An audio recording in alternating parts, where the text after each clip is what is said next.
Okay, so yeah, if no one has anything to say, my time will begin in 3, 2, 1. Okay, so first I'm going to go through this house and framework. We believe that this house is defined in emotion as a socially minded consumer of art, and the framework, I believe, should be an extension of what preferring means.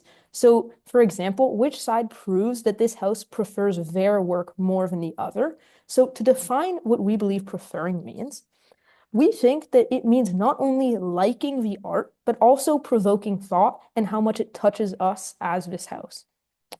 So now some characterizations. We believe that understanding art and what it means is very important to preferring the artwork. So many people enjoy art and they like looking at beautiful art. That's around your average person. However, something that you understand early on, like when studying art history, is a notion that good art is false in many ways, especially when it comes to a socially minded consumer of art, as this motion has defined it. What this house is looking for is not just a good piece of art that they like to look at, right? As we have said in our definition of preferring, there are many other aspects that are equally, if not more important, and should weigh into your decision. This is important because we need, for this debate, to be in the mind of this house. We need to take a moment and not only to look at the artwork and see, oh, which one looks more beautiful, but really understand what it means to be socially minded and what it means to prefer the artwork. So that's the reason for me talking about this. So now I'm going to get into my first contention, which is on uniqueness, right? To a non-socially minded consumer, this is just a pile of candy and doesn't mean anything. That's what I thought when I just looked at it at the start, right?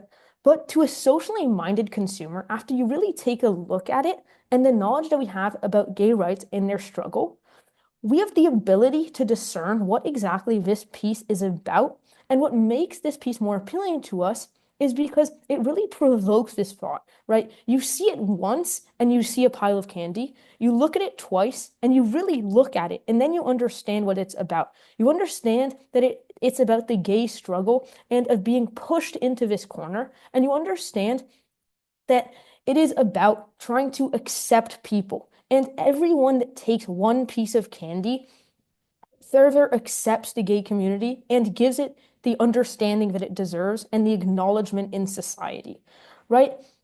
So the impacts of this are that we, as the socially minded consumer of art, are able to be like we are able to be provoked. Contrary to just another portrait, which I'm not saying that Judith Slaying Holofernes is, but contrary to just another portrait that, say, I don't know, some fifth grader might make, it definitely provokes in us some thought. We have to really take a second to think about it. And this is what makes it unique. This is what makes it memorable. And this is another sub point.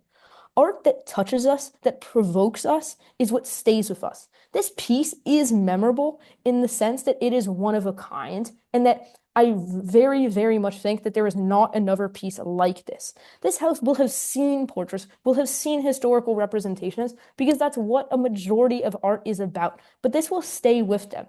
It will really touch them. And under our framework and our definitions on what preferring is, this should really weigh heavily in terms of the decision. So obviously, we feel like this piece, if we understand what they want, is really, I wouldn't want to say is making them like it more, because I think that's too simple, but is definitely making them appreciate it more than just another piece of artwork, which I'm going to get into why the second piece is as opposed to the first one. So for now, this is more so on the other piece, but my second contention is on the contemporary aspect of this piece as opposed to the historic aspect of the portrait. One major point that we would like to make here is that our work of art is a contemporary piece, whereas the portrait is from the 1600s as described in the motion. So to this house, we believe that a modern piece is much more preferable because they are described as being socially aware, and this work deals with a social issue. Why this is important is that on our definition of preference, we believe that this is more thought-provoking and is important to take note of.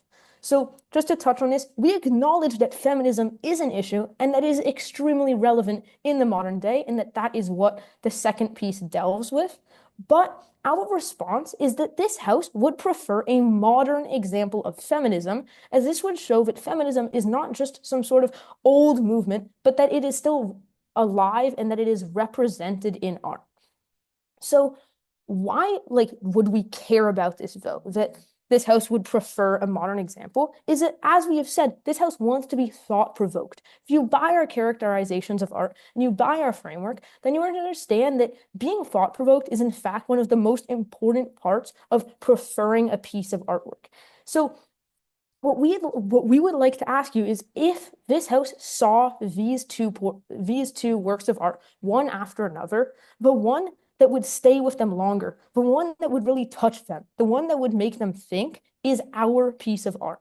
Because as we have said, there is just so much more to be seen in this piece. We are not saying that the second portrait has a lack of depth. Upon reading the description, we and this house, because I can assume that they would also maybe read this paragraph in some extent, we understand that it describes deep issues which are unique in their own way. But the reason that we and you judges should prefer the first piece of artwork is because it is unique and because it is memorable and because it should touch us and it should make us think. So yeah, now I just want to get into some things that the op side might say, right? What they might try and argue is that the second piece gives rise to feminism, in that, as described in the bottom of the info slide, early feminist critics interpreted the painting as a form of visual revenge for how Gentileschi herself had been abused by men, supported by the fact that Judith bears a striking resemblance to Gentileschi. What we can see here is that it is equally as thought-provoking, but what I tell you is that we have already responded to this. So that if they bring it up, I think we have already given an adequate response. And also, if they say, well, it is hard for this house to actually understand the first piece, then my response to that would be, it is said in the motion that it is a socially minded consumer of art. One comparison that I would like to draw is, when you read a book, would you rather read a book that really stays with you, or just a book that you forget after a while? That is all.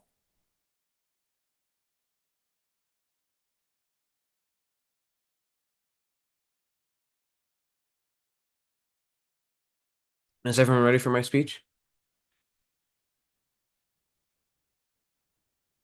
Everything good? Opponents, are you guys ready? Yeah. My time will start now. Okay, when you if you want a work of art to be an inspiration for change, reaching as many people as possible and spreading your message further, you want the art to be simple and understandable for everyone. We will use the framework of benefits for society against their framework of preferring art for liking it and also provoking thought, because this is a socially minded consumer who is thinking about the social lens and the impact on the world. So we think that this word choice in the motion indicates that this is about the effects of the piece on society, not about liking the art. Like liking the art as POC, the art piece. Yeah. POC. Sorry, could you just repeat your framework? Apologies. Uh, benefits to society. Okay. We say this because a socially minded consumer is one who will consider the large-scale social impacts of both artworks. Um, the framework of benefits to society represents this, as we need to determine which art piece will help society more. Okay, now I want to point out an issue that they keep bringing up in their contention. This is something that they have not considered. The the motion says socially minded, but it does not say that they will take time for research and be attentive about the hidden meanings of the art piece. And that leads me into and I'll discuss this later, but the message for their art piece, this portrait of Ross in LA, is such a hidden meaning. It isn't easy to find out that the artist was gay, or that the candy even represents the 175 pounds of the person, and that the diminishing refers to AIDS. It's extremely hidden, and this leads me into my first intention, that people will just reject this as modern art. Under the status quo, modern art is a controversial form of art. This is exactly the form of art that Gov side displays, and modern art is hated by many consumers for being lazy and meaningless. quote unquote. Um, for this reason, it is often ignored, many people not even getting to the root meaning and emotion that this art is meant to invoke. Regardless of the message of art, it is bound to be less popular and rejected by people due to the fact that it's not a classical painting, and classical paintings are what get the fame and attention in terms of history and in terms of education and school. Contemporary art just isn't as meaningful to people, and people see it as lazy and meaningless. People make fun of the banana on the wall that sold for like hundreds of thousands of dollars because they say this modern art is meaningless and lazy. Um, a much more classic style, people are less judgmental of it and are willing to hear the voice of the artist. For this reason, and simply the fact that the painting has been around longer, um, uh, the painting has been around longer, so it gets recognition 10 times as widespread because, yeah, it's classic and it's been around for a long time. This is tying directly back to our framework. Remember, we need to judge both these paintings based on what spreads the message and helps society more. One of these paintings has a much easier time reaching people and spreading its message, making it more impactful over 4 centuries and more to go, while this painting is a new and very little known painting. Our second contention is feminism. This message in the Old Testament is that women have strength and can do great things, such as killing the Assyrian general to rebel against their occupation of Israel. This painting spreads this message of women empowerment, inspiring many and contributing to the growth of many women's suffrage movements by showing the story of the heroine killing their enemy. The motion also explains that the artist was abused by men and the artist painted Judith to appear similar to herself. And through this, Gentileschi shows her revenge against men, and that's what people think it means. And this also furthers the message of feminism, justice, and gender equality. Um, More importantly, the fact that this piece is so much older only adds to its meaning because it shows how this meaning has still persisted after 400 years. And the age of this painting shows how feminism has always been a social issue and how deeply rooted it is in society. Um, and so we argue that their message is hidden, and they might say that this message is hidden too, but it isn't because this painting is extremely famous. This painting is known to so many. Um, and the message here in Judith slaying what's the name? Holofernes, this message in Judith Slaying Holofernes is so much more well known because it's an extremely famous painting that has been discussed in education, discussed on social media, and discussed throughout history as a biblical message and a historical message to promote feminism. So it is far less of a hidden message because many of these socially minded consumers will actually know the story before even seeing the painting because it is so famous. And on the other hand, the portrait of Ross in LA, they'll just see as a pile of candy, and they have to go through such research to find out what it means, and by that point, it'll only touch the hearts of very few. My third contention is this: it is a stronger message. Imagine you walk through an art gallery. What piece of art resonates more? Two women working together to kill an enemy general, or a pile of candy on the floor? The painting that they defend is unclear and vague. Again, people see modern art as lazy and meaningless, and it'll be skipped over. It just takes so much investigation to understand the message, and the art is also periodically refilled, which contradicts the meaning of the diminishing of Ross, because if it's refilled, that contradicts the fact that his body is slowly diminishing with AIDS. On the other hand, Judith Slaying Holofernes is extremely clear and famous. The victory of the female heroine and the message of feminism is overwhelmingly clear, and also an overwhelming amount of consumers will also already know the more complex story because it is so famous and well known over 4 centuries. Um, it's an extremely famous story that has touched the hearts of many and will continue to affect many more. And in the future, it'll keep affecting so many because it's so much easier to understand. The first contention was uniqueness. They keep saying that it'll be more unique than a normal painting and it will show the gay struggle. But even to a socially minded consumer, the meaning is so hidden because you have to go through so much research to find out the artist is gay and the whole meaning about his partner. It isn't a well-known fact that the artist is gay, and socially minded people doesn't mean that they know very much about the art and doesn't mean they're willing to go through research. They say that the painting on our side is just another portrait, but Judith Slaying Holofernes is an extremely famous biblical reference. Portrait of Ross in LA isn't famous or thought-provoking. Well, to most, only very few people will actually understand the full meaning. People will dismiss it as meaningless modern art. The meaning is so hidden and obscure. Their second and final contention is that it's contemporary and contemporary art, but we say that contemporary art just isn't as meaningful to people. People just see them as like cool pictures or colors, but not meaningful, especially for socially minded consumers. Portraits have historical meaning, and as well as it's clear to find, as well the meaning is so much clearer to find, and it will matter far more than another meaningless contemporary piece of art.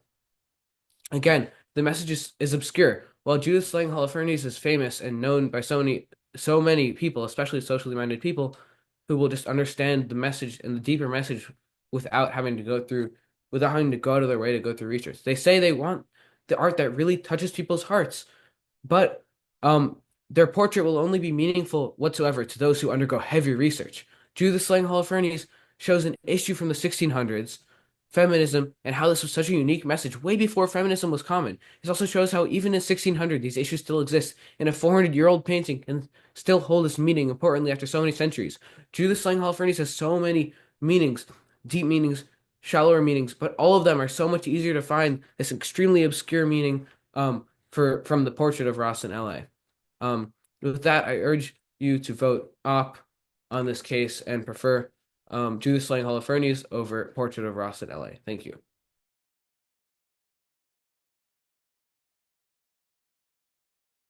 Okay, I'm just setting my timer right now.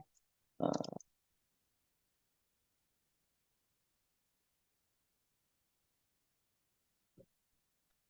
okay, my time starts on my first word. Okay, hello, judges. I'm Amar Junaid, and I'm the second speaker on the on the government side for this debate.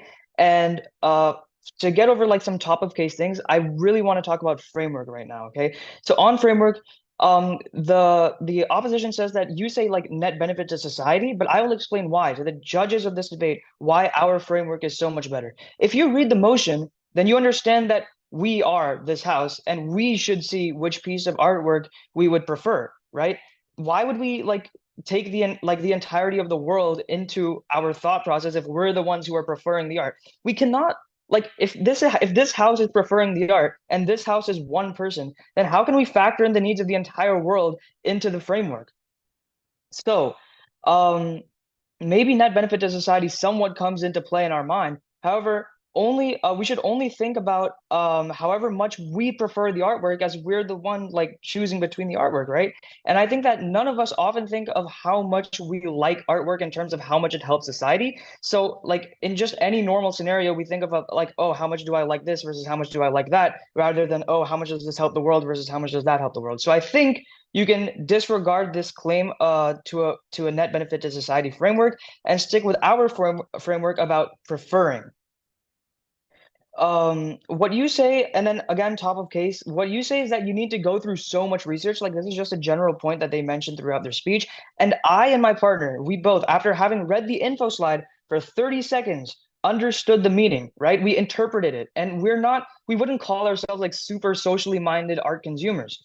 So something that needs to be touched on as well is that the first speaker said that refilling the candy shows how like the message is just obscure, and this is a complete misregarding. What it shows is that there are infinite marginalized groups and also an infinite amount of people who are just in the corner of the room who are always, oh, sorry, yeah. Would you have done those 30 seconds of reading on that artwork if you didn't have to do it for a debate and you were just walking through a gallery? Yes, the vibrant colors of the candy, the uniqueness of the artwork would lead me to go over and at least check the info slide out a little bit, right? That's something I'll get into a little bit more soon. Also, Um, point of clarification, I think you can pause time for this. Um, mhm. the the definition, the dictionary defined meaning of the art is that it is his 175 pounds that are being diminished by people who are taking away the candy. It's not about infinite marginalized groups or people But standing in the What? corner. I no, think we're but we getting can interpret it in some Okay. shape or form, right? Okay. guys, let's just get back to the Yeah, okay. So, anyways, let me see where I left off. Right. So this just shows how thought-provoking this piece is because there's so many different angles at where we can look at this, especially as a socially minded art consumer. So now I'll go into our defense, right? So overall, if you look at our framework, then you understand that this contention is completely viable and should be something that you consider. So firstly, we can assume that they could read the same info slide that we did because most, museums or art exhibitions have some kind of info slide. And we just talked about this that, oh, would we like go read the info slide or not? So yes, we agree. There is an info slide that we would read. It's not like we're going into this with zero context. That's like impossible to determine what this is about then. And secondly, they would have enough knowledge to discern the meaning behind this because they are socially minded. And if me and my partner can interpret it, then so can this house. Your entire rebuttal to our first contention is that people will reject it, make fun of it, or that we won't understand it. But again, this is not about people. This is about us, right? We're emphasizing that this is about us. And we also know that we won't reject it because we can figure out its hidden meaning as people who are socially minded, right?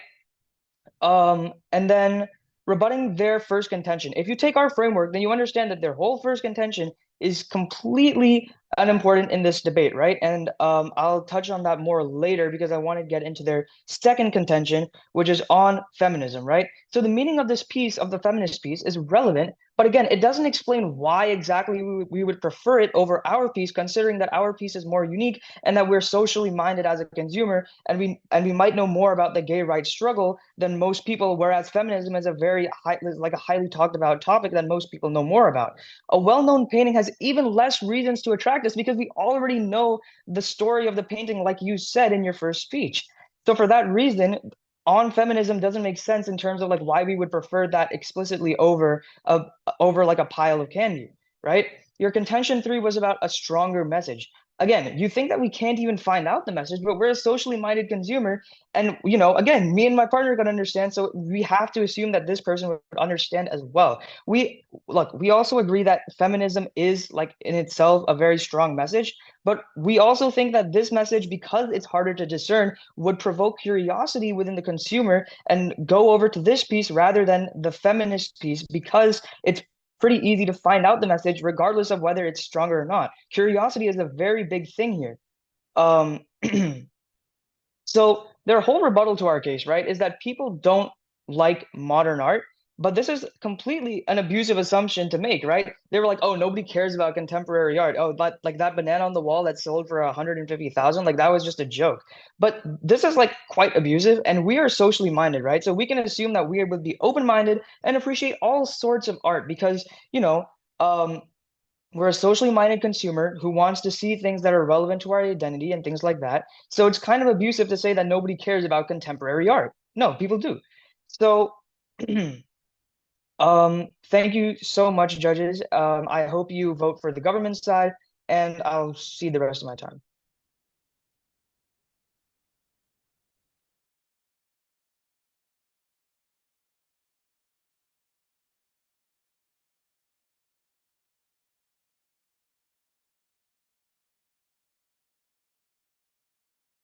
I'm gonna get a timer set up real quick.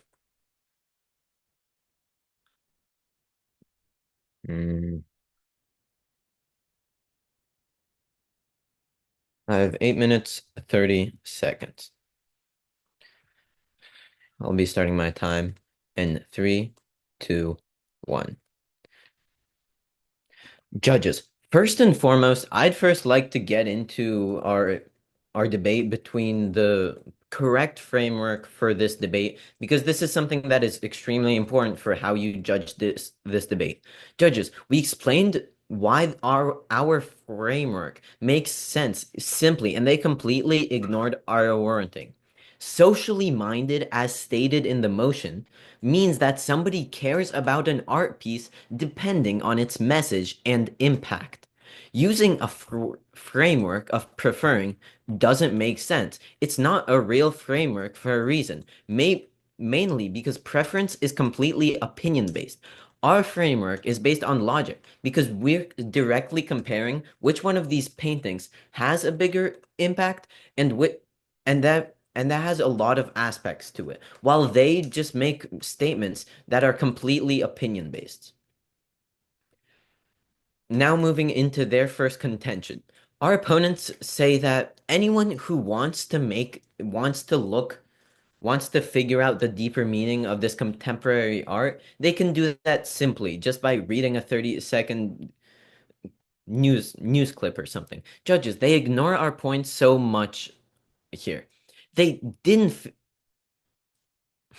even here, our opponents didn't figure out the true meaning. They found an unintended meaning and not the main meaning of this portrait itself. If they didn't know it was about marginalized groups, they wouldn't have found this meaning at all. They needed background information to make a connection. However, a painting like ours is so TOI. much simpler. Yeah. So would you not say that one piece of art having multiple interpretations that you can come to, is that not a sign that it is a thought-provoking piece of art? No, what I'm saying is you misinterpreted it, which is which is a sign that it's just so much more confusing. And sorry, like I'm saying, tying this back to the framework that makes sense. As a socially minded person, you care about the impact that a painting actually had. There's so many people that just won't bother to try and understand the meaning of this. But if they look at a very simple painting of these women, it's just so much simpler to understand. What our opponents also completely disregard is that this painting of the woman can have so many deeper meanings too. Any minor detail is extremely simple.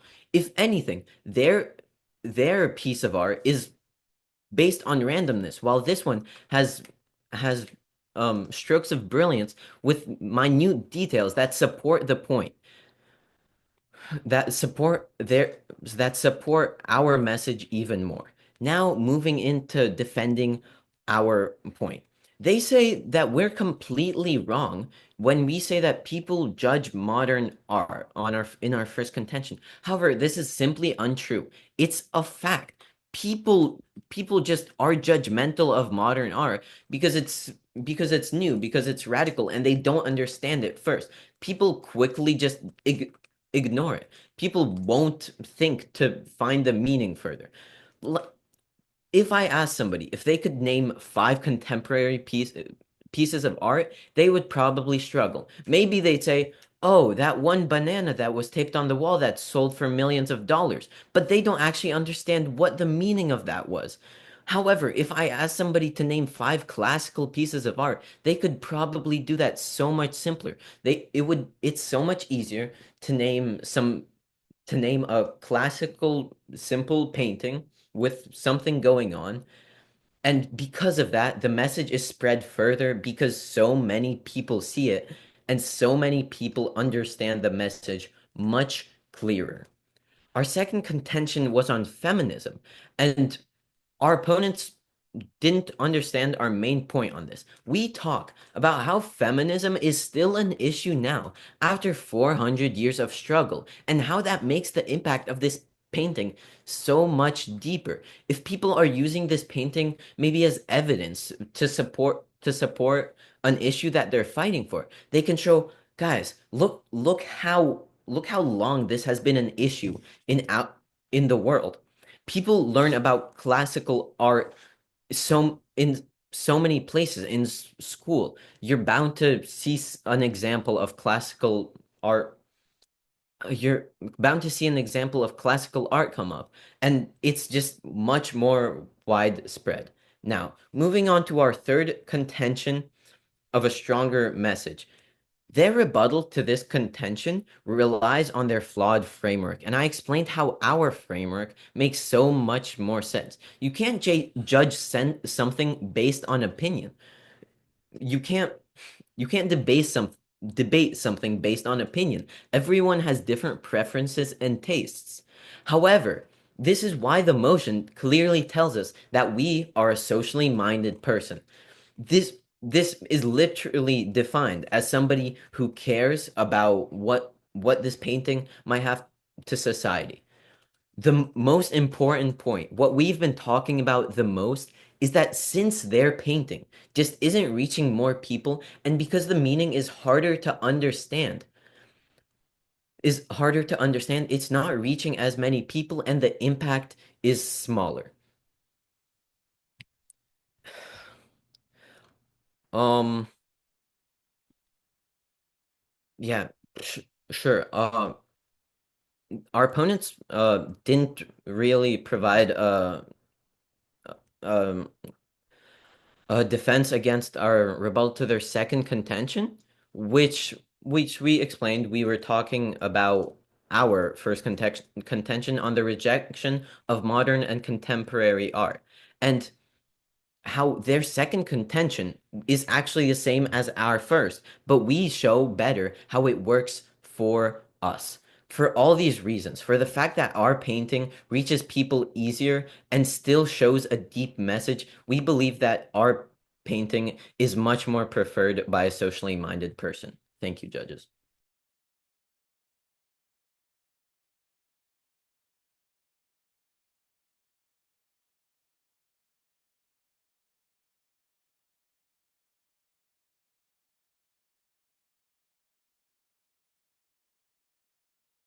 Okay, is everyone ready? Okay, my time starts now. We keep juggling our opinions on this art piece, but let's look at the overall meaning of this debate through some final clashes and weighing to really bring it all together. Our first clash: is it easy to interpret the portrait of Ross in portrait of Ross in LA? We argue that research is needed to understand this painting, and they justify this by the fact that people will be curious and um and go further, but they justify this only from the eyes of the socially minded person. They don't talk about normal people just walking around who won't go into heavy research for these paintings. They'll just look at them and think about the meaning that they might already know.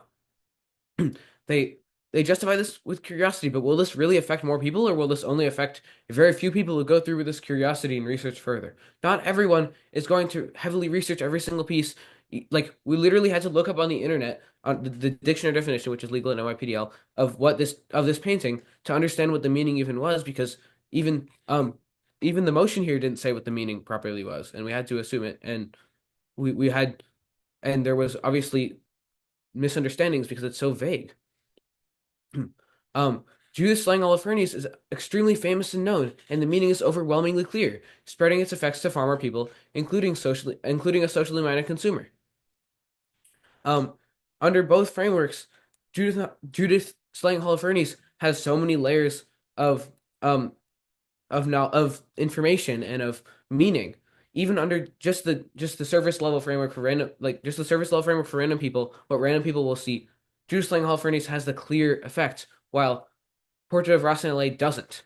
And then once you research deeper, we still win because Portrait of Ross in LA has a vague meaning about AIDS and the gay struggle, but Judith Slaying Holofernes has meanings of 400 years of feminism as well as 2,000 years of heroines and biblical, and all the way back to the Bible. There were women taking charge and making real effects on the world, and it's it's awesome to see how 400 years ago and 2,000 years ago, thousands of years ago, when the Old Testament was written, these morals and feminism were a thing, and how they're still an issue today, and how it's contributed to these issues over time.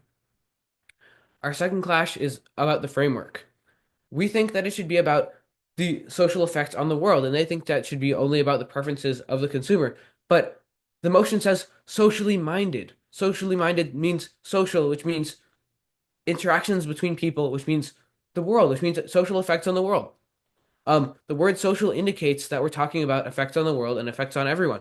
And the socially minded consumer will be thinking about how it affects people and how it will affect people, and how it has affected people. And Judith Slaying Holofernes just has so much more effects, so much more like surface level messages for random people to see, and also so much more deep messages that and historical meaning to be better on both sides. Now to move on to some weighing. I'll weigh on both frameworks. First, net benefit to society, our framework. I've already explained multiple times, it affects more people. It affects more people and affects more heavily on our side because you don't need the research to understand the painting. You can see that it's two women defeating their enemy just from this commonly known biblical knowledge, and also this famous story about Gentileschi making this art in her face with her face on it, and also just the very clear message that can be seen for everyone. And you can only really know the meaning if you go through so much research and learning. And even once you go through all this research, there's such minimal meaning. It's just about how there's 175 pounds of a person that are diminishing as people eat it away, which is even contradicted by the fact that it's refilled every day to show that it because otherwise the R would just be gone, but this still contradicts itself. And it's just not clear. It's Judith Slaying Holofernes is famous and it shows evolution over time. It's just so much more clear. And then even on their framework of preference to the consumer, it's still a famous biblical meaning that matters to religion. And Portrait of Ross in LA only shows some struggle and meaning, but Judith Slaying Holofernes shows 400 years of feminism and 3,000 years of information. Thank you. That was my last second. Okay, I'll set a 5 minutes and 30-second timer, and then my time will start. Okay, if everyone's ready, my time begins on my first word. Okay, I have multiple things to talk about, so just some first notes. First of all, this should never be a debate in which we talk about like the people and the world. We are talking about one person, and this is clearly described in the motion. They have said multiple times the word random people and how random people will look at this artwork. But the motion clearly defines that there is one person that we are talking about and what they care about, right?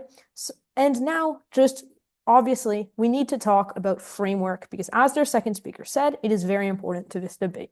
They say that our framework doesn't make sense, but judges, just gut check this. Does it really, when debating on two pieces of art, make sense to talk about net benefits to society?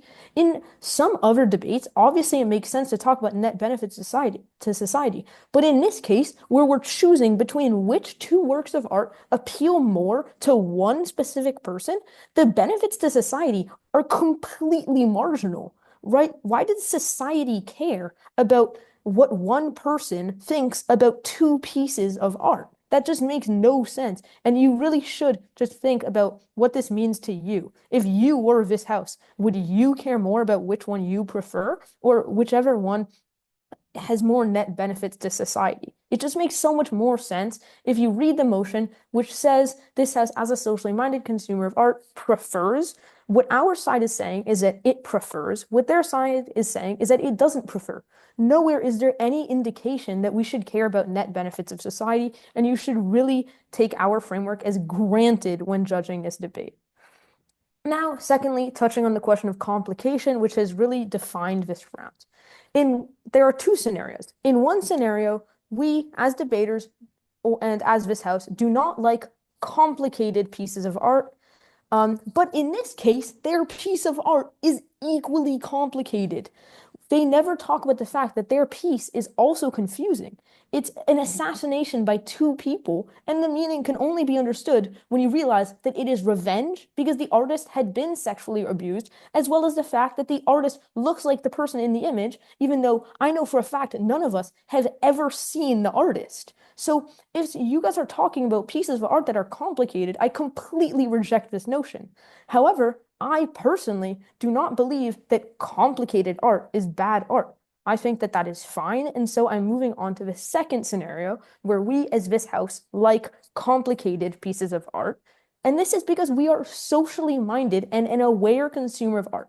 We spent a whole contention explaining how our piece is more thought-provoking, but they didn't respond to this because they take it as a given that it is too complicated, so we just don't care. Right? So I think we just have to win on the uniqueness and thought-provoking aspect, which in my characterizations and top of case explained should dominate this debate because that is what preference really entails. So also, if we just talk about this, they tell you that you can misinterpret art and that we misinterpret art, but you can't because art doesn't have one correct meaning. Maybe if you think that this represents like, I don't know, something really random that is completely not the case, then sure, maybe you can call it a misinterpretation to say that this represents like flying monkeys who are eating apples, right? But all of our interpretations make sense in the context. And again, I want you to gut check this. When you guys spent the 15 minutes looking at this motion, did you guys draw some interpretation? Or did you, like Op said, think that it was just way too complicated and then had to do additional research to understand the topic? Because I promise you, we never did additional research to come to our interpretations. And now, as I said, if you accept our framework, and I'm just going to go into a little bit of weighing, though I really believe that what I have said has sealed the case. Their first contention has no impact under our framework because we just don't care about the net benefits to society. Their second contention is on feminism, but I responded to this feminism point before they even brought it up. I explained why we care more about our piece on uniqueness, and then all they bring up is that people don't like contemporary art. This, as my partner said, is not a fair assumption to make in this round. That is something super personal, but I think that a more fair assumption to make is that as a socially minded consumer, you can appreciate all sorts of art and just like art that is thought-provoking and that you think is memorable, as we have argued over and over in this case. So then, if you look at our contentions, there's just so much more impacts if you think about the framework. Our first contention explains that it's unique and that it's memorable, and that as such, the impacts are that it touches us and it's thought-provoking, which, if you buy our framework, has to be what you vote on. I just don't see any point in which their case talks or delves into which piece of art this house prefers. And as I really do believe that this is a framework, you need to vote for Gov. Thank you very much.